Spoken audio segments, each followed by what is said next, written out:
What's going on, everybody? Swoledimort back out here with another video. We're going to do a little walkthrough for Abyss Altar of Blood, and I'm going to show you guys a little strategy to bypass the Watchers on the first boss. Very, very useful technique. You don't need a priest, but I highly recommend doing a priest if you want to get full efficiency of this technique, because the priest is going to need to shield you at the right time, just before the boss submerges. Not submerge, when the boss, before he submerges, because he's going to blow up. So yeah, we're just going to get through these mobs here really quick. No big deal over here. Anyway, as always, thanks for the support, guys. I know I don't have the best guides or videos out there, but for the people who do watch, thank you very much. I appreciate it. Oh man, I'm looking forward to Sundered next week. This dungeon was really rough on the drops. But anyway, you're going to want to go to this room right here.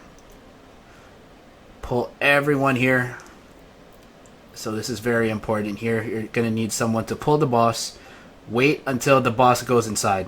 Yep. As soon as he goes inside, burst him right there. So you guys can see, decent DPS right there.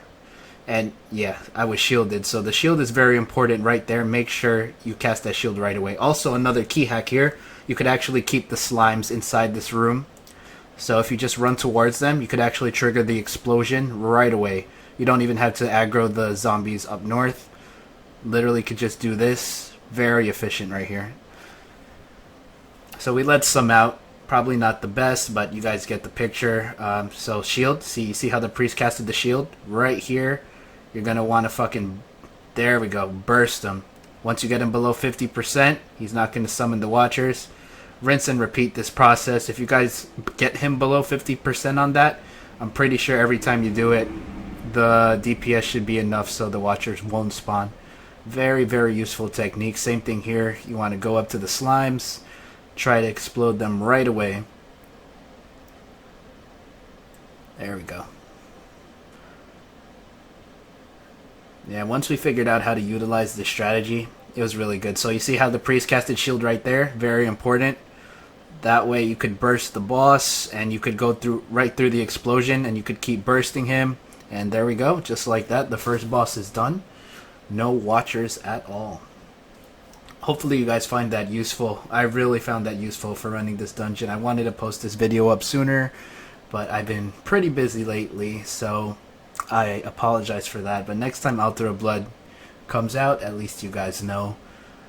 I'm not even sure if you guys need a walkthrough through the other two bosses, because it's pretty straightforward from there, but we'll continue the video, why not, right? So as you can see here, I'm just trying to get my rage up a little bit, just poking the mobs here and there. Open the gate. Well, for those of you who never ran this dungeon, you could skip those mobs. You don't have to fight those mobs. I apologize. I forgot some of the people who are actually going to watch this video haven't ran this dungeon before, so my apologies. So for this second boss, for those of you who never ran this dungeon, it's pretty easy. There's multiple ways of doing this boss. Just waiting for our friend over there. Usually we would stand about right here. Pretty straightforward boss. If you have a priest, just make sure he's spamming the shield. If you do want to play it safe, you're going to see he does this thing right here. If you have the mark on top of you, the boss is going to target you, and that acid's actually pretty strong. So what you want to do is keep dodging it, but you don't want to take up too much space on the map. So if you're the one being targeted, you see that guy, the archer over there, he's being targeted. He's facing the boss that way and just spreading the poison that way. You just want to step away from your party and make sure you're not spreading it too much, so that way you guys have space to still DPS.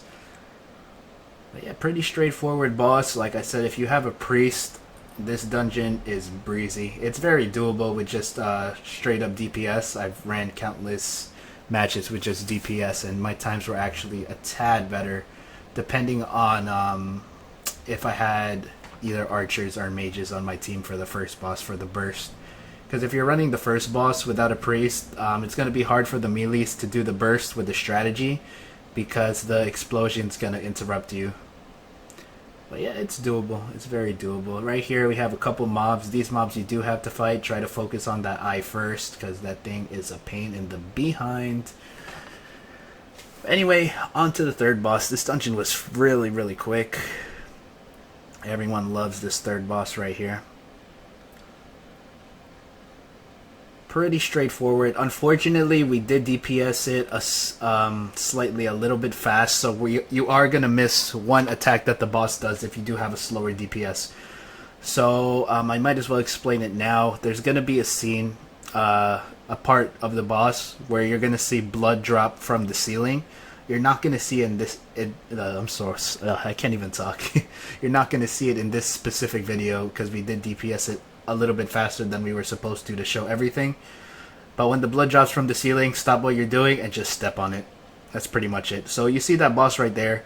As soon as the match starts, he's going to target somebody. Once you're that target, you're going to notice you have thorns on your body. If you have thorns on your body, you're not going to be able to move, because if you do, you're going to lose a shitload of health. So basically, when you are targeted with the thorns, you're just going to want to roll every time there's a puddle underneath you, for those of you who haven't ran this dungeon. Other than that, it's just pretty much dodge, dodge, dodge, dodge, attack. His moves are pretty straightforward. As long as you stay behind him, you should be fairly safe. Let me see if there's anything else I'm missing on this boss. Let me double check. Oh yeah, so when he does that, you see how someone's targeted with the thorns? If you have shield from a priest, you are able to walk. You are able to walk. But if you don't have a priest, or if you don't have shield casted on you, if you're targeted with the thorns, make sure you only roll when needed to, or when the puddle is underneath you. It sucks that I can't really explain it to you because I don't have the thorns, but if you're listening to this guide and it happens to you, I'm pretty sure you're going to know exactly what I'm talking about. But anyway, there it is. Just like that, that's Abyssal Altar of Blood. And more garbage for me. Anyway, guys, thanks for the support as always.